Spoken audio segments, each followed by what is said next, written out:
Hello and welcome to Wingin It. And so here we go. It is crunch time here in the World Cup. Game 3 of our round of 16 match in this year's World Cup. So yeah, if you've not seen the previous games in this round, we won one and we lost one. And so it all comes down to this. We've got to win if we want to go through, lose, and we are out. So thankfully, with our superior points scored over the first two games, we get the pleasure of going first in this game.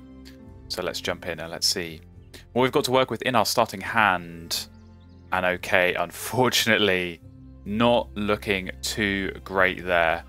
Do have a few wetland options, but yeah, not really anything that stands out, and certainly not anything good in the way of card draw. And yeah, the forest option's not great either. I mean, we do have the American Red Star in the tray. So going first, I'm probably going to be picking that up. Ecologist, at least on the bonus card, is something that we can think about working towards. Normally good for 4 points, and you can get 6 or even 8 if you really try for it. So yeah, that will be a no-brainer on the bonus card, but certainly a bit more of a difficult choice with the starting hand here, because yeah, these are all very expensive birds for the wetlands. Certainly Moorhen and Puffin. Even that gannet, a couple of fish, and a bit of a mediocre brown power. I'm not feeling too inspired from what I'm seeing. So, yeah, as I say, no, I'm going to be picking up that red star. No, I'm probably just going to be gaining food for a bit and then maybe playing one of these birds, laying some eggs, and doing some digging. But we do have this Moorhen power, and I'm trying to work out if there is a way that we can get this to work. It's definitely a risky bird. It's definitely a risky one to go with, but I think sometimes in these kind of positions where you don't have that good card draw, you don't have that strong brown power in the wetlands early on, you've got to go and take a bit of a risk, and it can work. It can definitely work. Moorhen, I've had some very good games with it, so yeah, particularly with some of these end of round goals, the starness is going to be helpful on a couple of these, and even the other two total birds. Food cost to play birds. I mean, Moorhen helps you get more stuff down, so you do need good food access. So yeah, for me, that is where the red star's going to come in. So I'm hoping, of course, I mean, I know I can pick it up turn 1, and it is then about playing that and sort of seeing where we can go from there. So yeah, there is maybe a case to be made for the Screech Owl as well, just as that second forest bird. You'll see I will kind of going back and forth on this decision. This is post-commentated, so I know that I did pick the Moorhen and the Puffin in the end, but there were, as I say, some difficult decisions here. Screech Owl could be an option.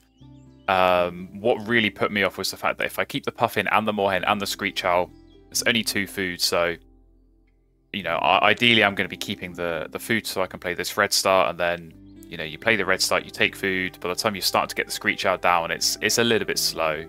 And I'm always thinking as well, maybe even that Carolina Wren, maybe even that Chaffinch, because sometimes if you're drawing extra cards with the Moorhen, you're going to have some extra cards for tucking somewhere and trying to get some points out of that. So it's a nice filler bird, just 1 food for 4 points as well. So yeah, I'm sort of maybe going to look more at one of those options in the tray rather than the Screech Owl. So yeah, we do go for the Moorhen in the end. So as I say, definitely a gamble.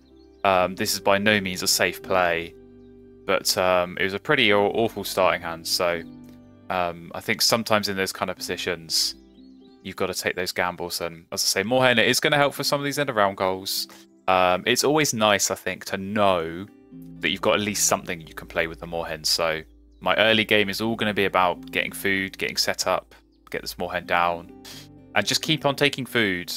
Take food that I think I'll need to play some wetland birds, so I'm going to be looking for fish primarily, but even just some other food, because of course to use that Moorhen power, you have to discard a food from your supply to then be able to play those additional birds. So having a bit of a stockpile of food, I think, is never a bad thing, and sometimes it's just about patience. Sometimes it's just about waiting for those big point birds to come up in the tray that you can use the Moorhen on. So we're going to go ahead and draw cards, and very frustratingly just reveal Alduin's Goal. So Yeah, that's exactly the kind of bird that we would have wanted in our starting hand. Probably one of the best wetland birds in the game, certainly before the Oceania expansion birds came out.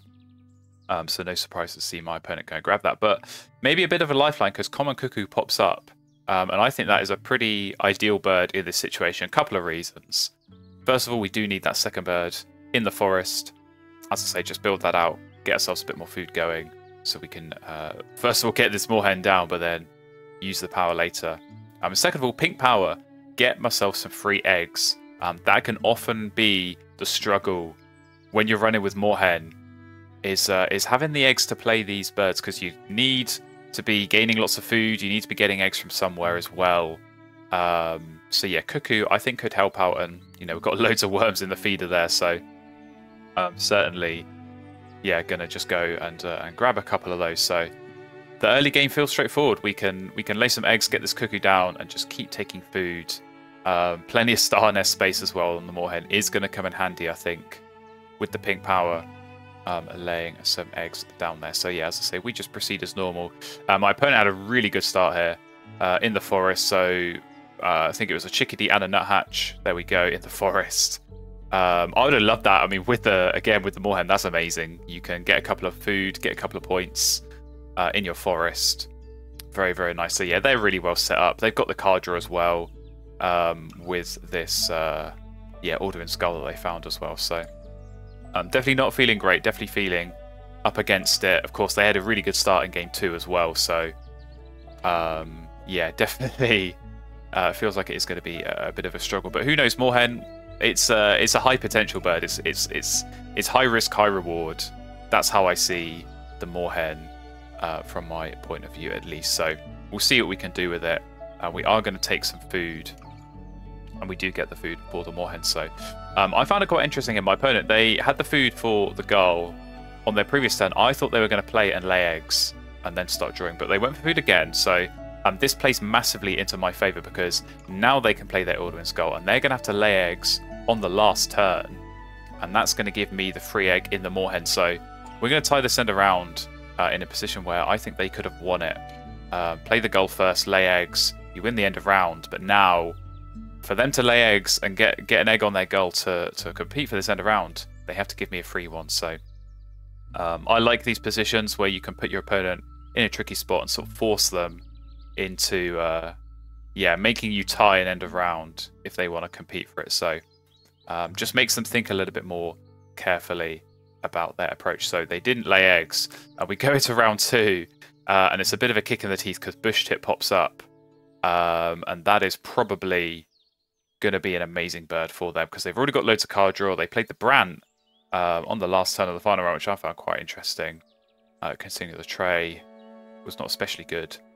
But yeah, bush tit there, so that's probably going to save them from having to lay eggs, which probably does ruin our Common Cuckoo a little bit. So yeah, I'd have loved to get my hands on that bush tit for sure. Would have been a great one for me, but sadly not to be for us. So the plus side is we do have some fish in the feeder. So as I say, the plan here very much is to go and get this Atlantic puffin down. So we're going to spend a bit of time here. We'll use our American Redstart power. That's going to help maybe resetting this feeder on occasion, getting the fish, getting the food that we need, and yeah, just bide our time. Maybe we can get one free egg at least. They are going to have to lay eggs at some point if they do want to be playing some additional birds. So the big question is going to be where that bush tit goes. Is it going to go in the wetlands? Maybe they start some kind of full tuck. They've got a ring-billed gull in the tray as well, so they could do something very interesting there.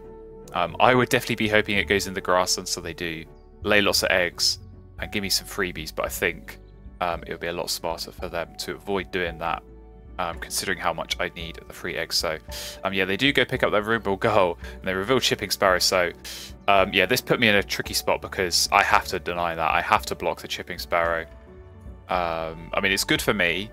It's bad timing because if I draw it now, I can't use the Moorhen power. So yeah, definitely a frustrating one there. A little bit of a slow turn, but yeah, if they get the chipping sparrow, it's definitely game over because they just put that in the forest, and that's their egg source.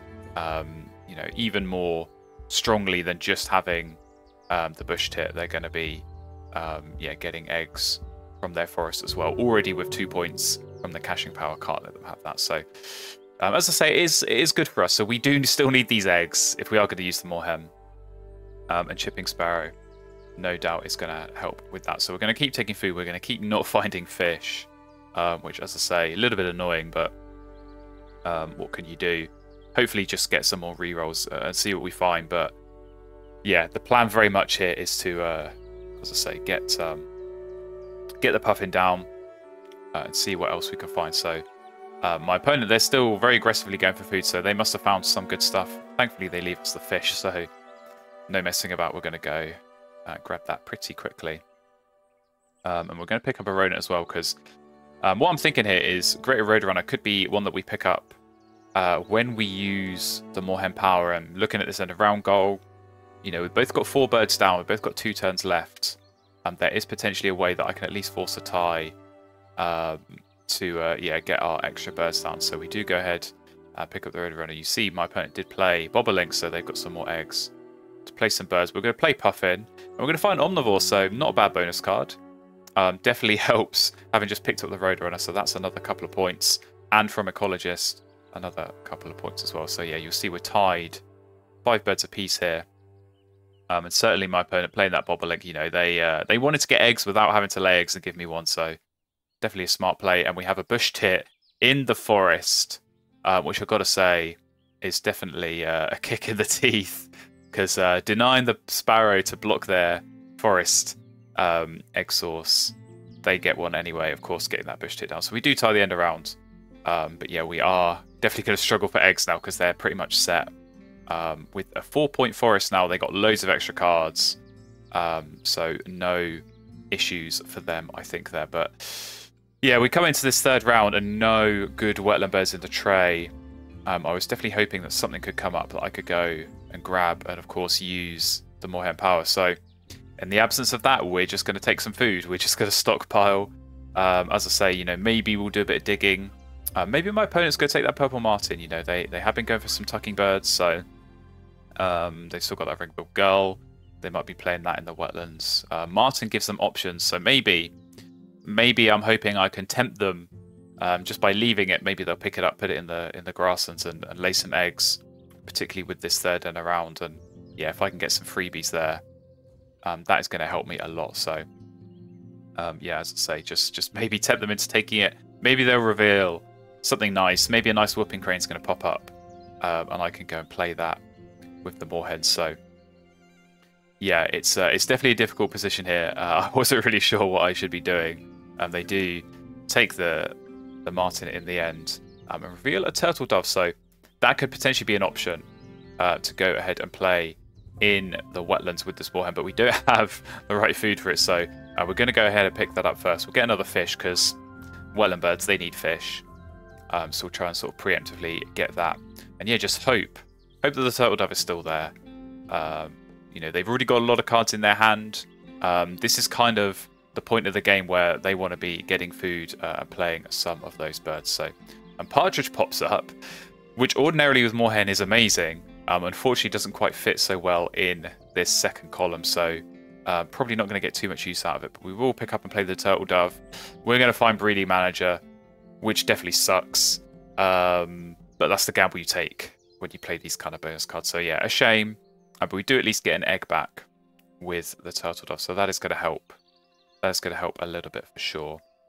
But yeah, my opponent's still just going for food. So as I say, they're in a strong position. You know, you got a 4-point forest here. You're going to take it. Get yourself some eggs. Get yourself a bit more food. No doubt, just by digging and drawing, they'll have found a lot of good stuff. So I'm sort of anticipating, yeah, so maybe some bonus card birds are going to come down. They have still got this purple martin as well. And if they're looking at this end of round goal as one to win, they definitely can do that. They've got a lot of cavity nests down, so martin being one as well, for sure would be helpful for them. So yeah, come to our next turn, and again we're sort of stuck in this position of not really knowing what to do. So we're just going to go ahead, grab a bit of food, grab some more fish, see what comes up. Maybe we'll have to do a bit of digging. Maybe we wait until that final round Because again, I think my opponent's in a position where they really don't want to be drawing cards. So if something good does come up, they might have a hard time of blocking it, but maybe not so much now. Martin has gone down, so yeah, they got themselves a nice grasslands there.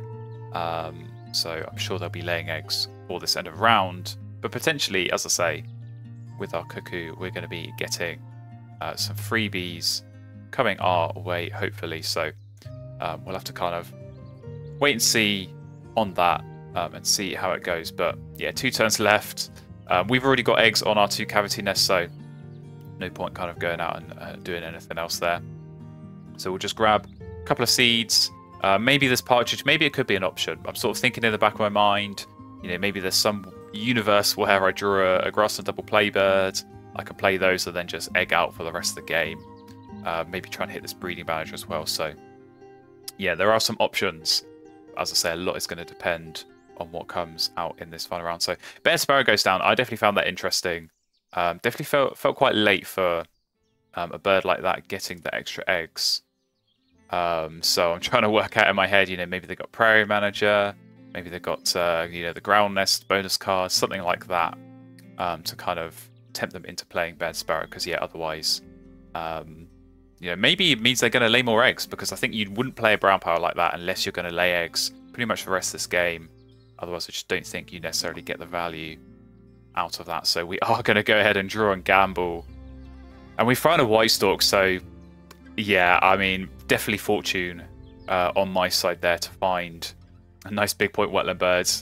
Was kind of thinking, do I settle for this Kingfisher? But now we'll go off the top of the deck and we'll find ourselves a White Stork. So hitting Omnivore, very nice. And potentially in that final round, if we're going to use the Moorhen one more time, just being able to reset that tray and see a few more birds, that could definitely be helpful for us. So yeah, last turn, I know 100% my opponent's going to be laying eggs here. Wins at the end of round, so we are going to get a free egg coming through. I think this might be our first and probably only, or potentially only, free egg from this cuckoo. So yeah, definitely a case of getting the pink power down early and then not benefiting from it. It happens. I think you always want to play those pink powers as soon as you get them.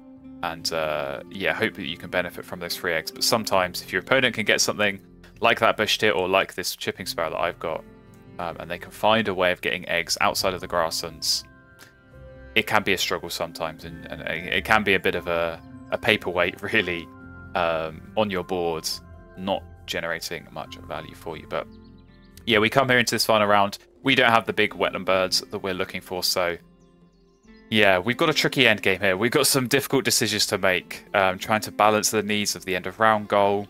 Of course, we've got these bonus cards. Ecologist, only 2 points at the moment. I was definitely hoping for more, so we might have to think about what kind of grassland birds we could be looking at getting down, because every grassland bird is worth a couple more points. So, and if we can find one that hits Omnivore as well, it's going to be worth 4 more points in total. So definitely things to think about. Definitely, yeah, going to have to think about doing some digging, because I don't really like any of those birds in the tray. You know, maybe the Chetty's Warbler could be something just to get down with the Moorhen, but you know, it's only 4 points. It actually doesn't help for this end of round, even though it might seem like it would. So we're not going to get any sort of advantage there. And we have got the Black Red Star, which maybe I'm sort of looking at and thinking, with this food I've got, could potentially be one to get down. Maybe lay some eggs for breeding manager.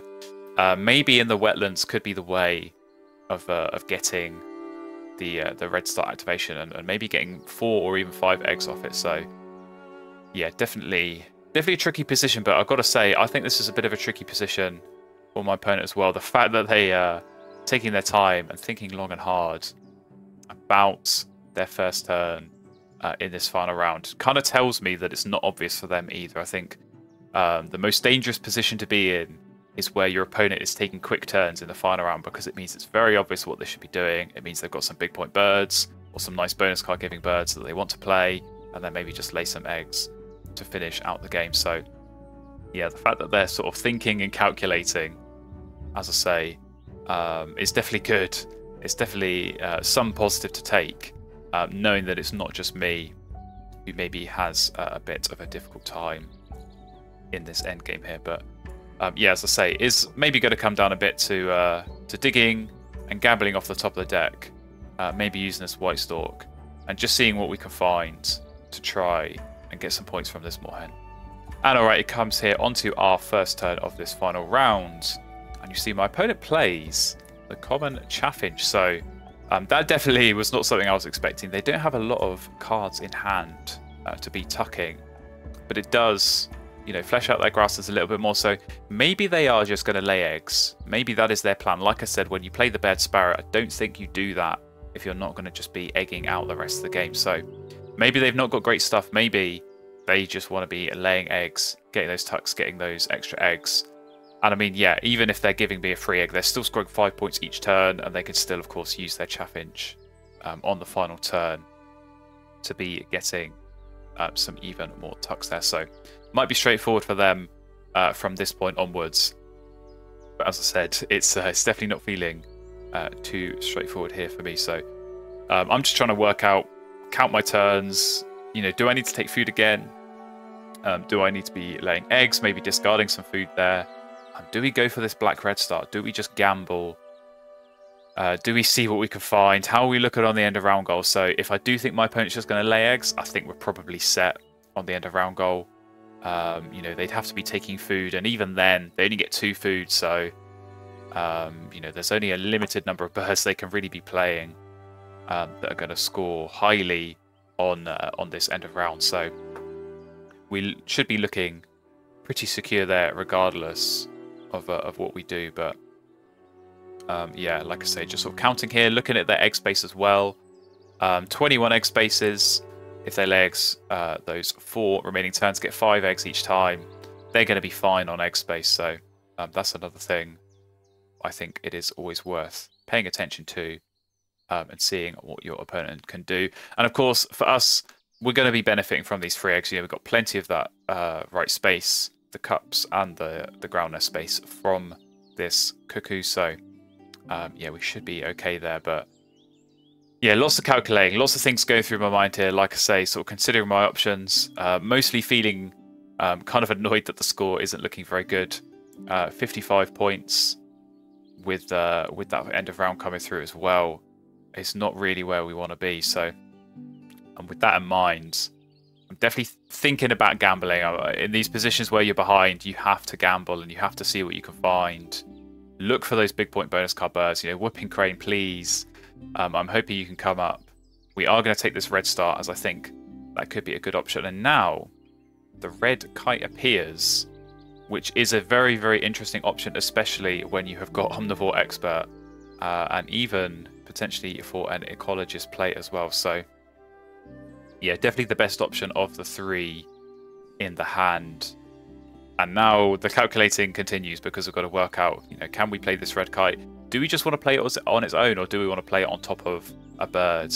Of course, if we can get it down in that grasslands just as another bird, it is going to be a couple more points off the Ecologist. We do now have some more wetland birds to choose from. So we've got, you know, this yellow-headed blackbird, which is the same number of points as the Kingfisher. And yeah, I'm just trying to work out, is it even still worth playing this? I think it probably is. It's only a couple of points after the egg cost, so it's not great. I don't think we're going to be drawing cards again, so I don't think we're really going to get any usage out of the power. Of course, now our wetlands is full. We can't use the Moorhen unless we're going to use something like this red kite. So there are some options. You'll see I'm backing out of it. I'm changing my mind. I'm still working out, you know, can I make this red start work? Is there a world in which I can play a wetland bird here and still also play the red start and the red kite in the grasslands?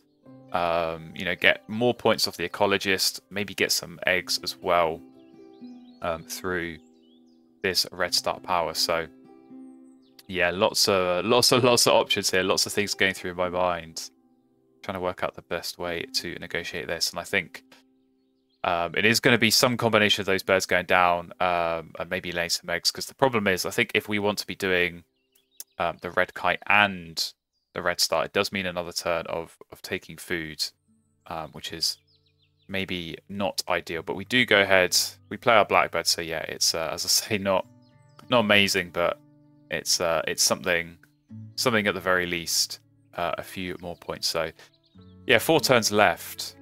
And as I say, we still have some options. We've got some free eggs coming through here. And we do have the breeding manager to contend with. So we are going to start putting eggs down, I think, on this Moorhen. So yeah, it's looking good on the end of round, but probably not looking too good on anything else. I think the conclusion we've come to here is that we're just going to play the red kite on its own, not on top of another bird, and then just lay eggs. I don't really think we can do too much else here. As I say, the red start was potentially an option. You know, there is a universe where maybe that could have been worth going for, but costing the breeding manager point on the Moorhen, maybe I could make it back up on the red start itself. But yeah, it's not an easy position. This was definitely a difficult end game to accept, because yeah, laying eggs with the wheat grasses like this and sort of praying that your Roadrunner is going to hit is certainly not a great place to be in. So we are going to still getting the free eggs coming through, so that's at least something. We're going to keep filling up this Moorhen, and yeah, it's time to lay eggs for ourselves. So definitely annoying, definitely even more annoying when the Roadrunner's going to miss. So yeah, only 3 points a turn, and as I say, my opponent, they're scoring, you know, 5 points a turn easily, and then they'll get some extra tucks at the end. So their board definitely looks much better than mine. Their end game is definitely much better than mine, much more smooth, much more high point scoring as well. So yeah, feels like, as I say, they are just going to be a laying eggs here. They do continue to do that, but the egg space not a problem for us, which is at least something that's going our way. So yeah, we're just going to keep laying eggs, keep hoping this Roadrunner is going to keep missing. Kind of summed up the game. I feel like this Roadrunner, nothing really felt like it was working too well this game. So yeah, Roadrunner just continuing the theme, I suppose, in that sense. So yeah, coming through to the last time, we do get another egg. So Cuckoo, as I say, maybe it was worth it because we did get a bunch of free eggs at the end here. I just really would have liked those to come through a little bit sooner, but you know, you can't be picky on when the eggs are going to come through. So we're going to lay eggs again, and the Roadrunner's going to miss again. So there we go, sums up the game. We do win the end of round goal, and we come here into the final score. So yeah, I do think this is going to be a bit of a struggle on the score, but we are going to have more birds, so we are going to have more bird points, but the bonus cards were just not with us at all. So 11 from 3, but our opponent had 8 points from 1. So we're ahead, but we just know with all these eggs that are coming through, they've got the caches from the forest as well. So they bring it very close, and then they are going to take the lead at the end here with the tuck cards, and it is a win for them. 96 points to 85. So yeah, 8-point bird counter. Definitely nice. Definitely explains maybe the Martin and the Chaffinch going down when they did. And yeah, just makes that bush tip pickup even better. And of course, the Aldwin's goal reveal at the start even more painful. So we had some okay bonus cards. It was definitely a mixed bag. 11 from 3. I think you need to be doing a little bit better than that, especially to try and overturn this kind of deficit. So well played by my opponent, but as I say, definitely a struggle for me. Just right through from the starting hand. Maybe there were different ways to play it. Maybe you've got some ideas. Maybe that Gannet could have gone on an absolute killing spree had we gone with that. But given the way the Roadrunner performed at the end, I suspect probably not. So there we go. Unfortunately, that is the end of our World Cup journey. We do exit here at the round of 16. So all I can say at this point is thank you very much everyone who's followed along, watched any of these videos. I do have a whole playlist. Every single game that I played in this World Cup is available to watch in that playlist. So if you haven't seen those, do go check that out. There are some real cracking games in there. I do recommend you go and watch those. But for now, thank you very much for watching. I hope you do stick around. There'll be plenty more games, even outside this World Cup, that I'll be featuring on this channel. And if you want to see those, the best way to do that is to subscribe and to follow along. And I look forward to seeing you in one of those videos very, very soon.